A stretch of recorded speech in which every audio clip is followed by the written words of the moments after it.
जून के महीने में पूरा सावन का आनंद हो रहा है। खूब मेघ बरस रहे हैं, बादल गरज रहे हैं और पूरा पानी का पतनाला बह रहा है। पूरा आनंद ही आनंद है। 2 दिन तो नवतपा के अंत में खूब तेज धूप आग सी बरस रही थी और झुलस रहे थे लोग, और लग रहा था इस तपिश में और उमस में लोग बुरे हाल हुए जा रहे थे। और अब ये है कुदरत की, भगवान की माया। देखो यहाँ लौकी तोरी भी लगी हुई है और पूरा योगग्राम का, निरामयम का ये सुंदर वातावरण। इधर देखो, यहाँ छप्पर के नीचे यज्ञशाला है और एक बड़ी यज्ञशाला है, उसके चारों तरफ छोटी छोटी यज्ञशालाएँ हैं जहाँ पर हम रोगानुसार योग करते हैं। और एक ख़ास बात आपको बताना चाहता हूँ कि हरिद्वार सच में ये हरि का द्वार है। ये नीम की दातुन भी क्या करते थे, और नीम अत्यंत पित्त शामक है। नीम के जो कोंपले हैं ना, मैंने इस साल के शुरू में बताया था, नीम की ऐसे ये कोंपले अप्रतिम होती हैं, इनको ऐसे ही खा लो। हाँ, थोड़ी कड़वी तो लगती है, लेकिन इस कड़वाहट में जीवन की मिठास, जीवन का माधुर्य है। अभी हमने आपको थोड़ा सा वर्षात का आनंद करवाया। यहाँ हमारे सन्यासी हवन कराते हैं। इसे बैठो बेटा, हाँ बैठो बैठो। सेंधा नमक, अजवाइन, सेंधा नमक, अजवाइन, थोड़ा सा हींग, इसके साथ ये नीम की पत्तियाँ, थोड़ी काली मिर्च, सेंधा नमक, अजवाइन, हींग और नीम की पत्ती, ये 5, ये भी पंचामृत है।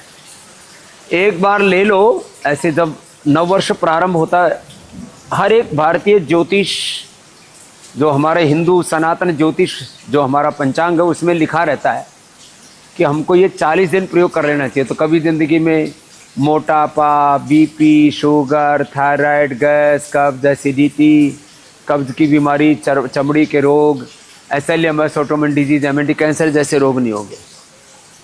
आयुर्वेदे सुयत प्रोक्तम यस्य रोगस्य भेषजम तस्य रोगस्य शांत्यर्थम तेन तेन एव होमयेत, पंचरत्न सार संग्रह।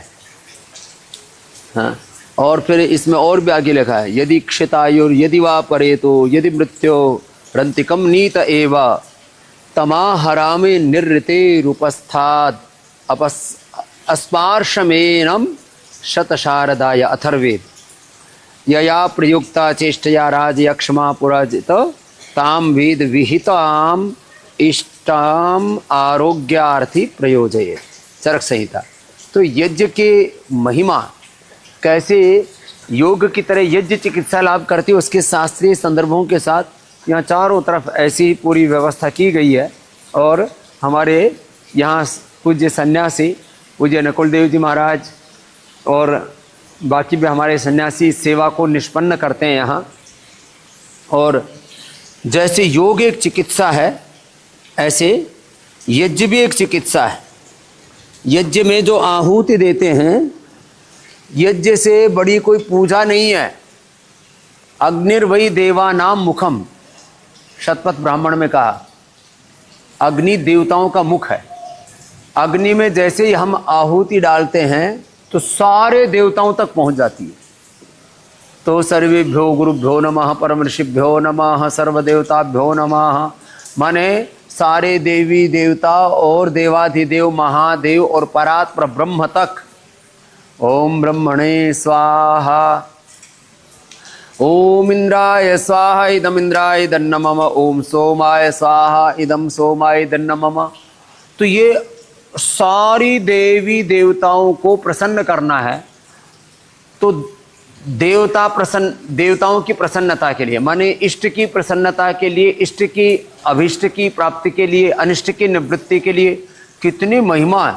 और फिर हमने इसमें तो पुत्रेष्टि यज्ञ, हमने पुत्रेष्टि सामग्री बना रखी है, वातेष्टि पित्तेष्टि कफेष्टि, और फिर चर्मेष्टि चर्म रोगों के लिए, और कर्कटेष्टि कैंसर के लिए, और मेधाइष्टि मस्तिष्क के लिए, मधुष्टि शुगर के लिए, अलग अलग रोगों के लिए ये सारी अलग अलग आहुतियाँ, और इतनी सुंदर व्यवस्था रहती है।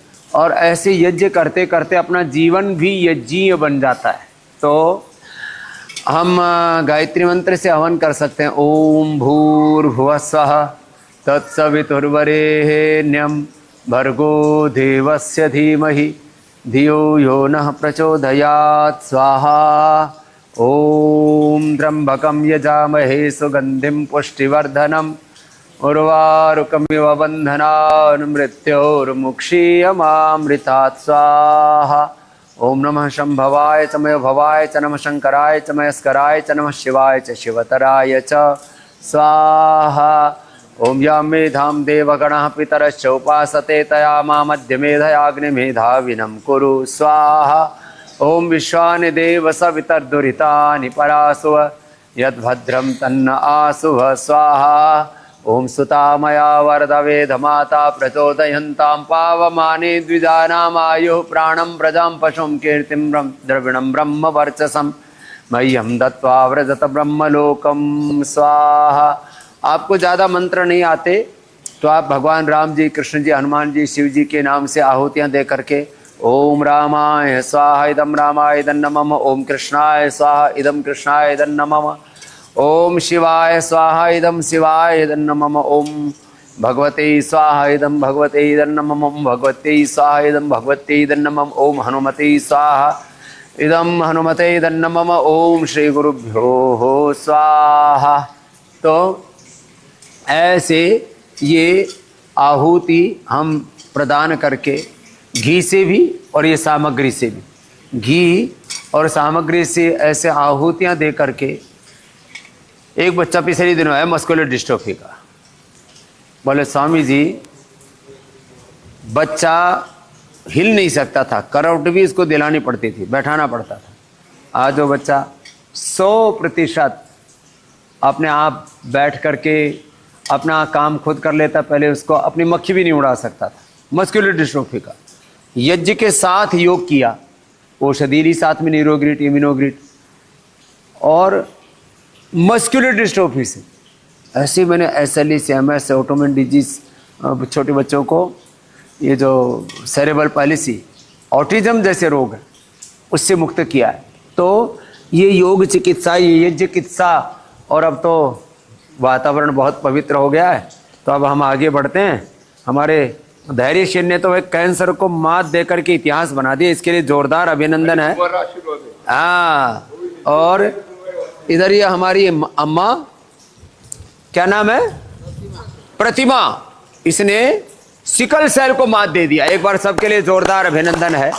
ऐसे ही योग में, यज्ञ में जीवन होगा तो हम सब रोग मुक्त होंगे। चाहे जैसा काल हो, हाल हो, परिस्थिति हो, मनस्थिति हो, हर मौसम में, हर ऋतु में ऐसे योग से जुड़े रहे, खूब आनंद से आरोग्यता, निरोगता पाएं।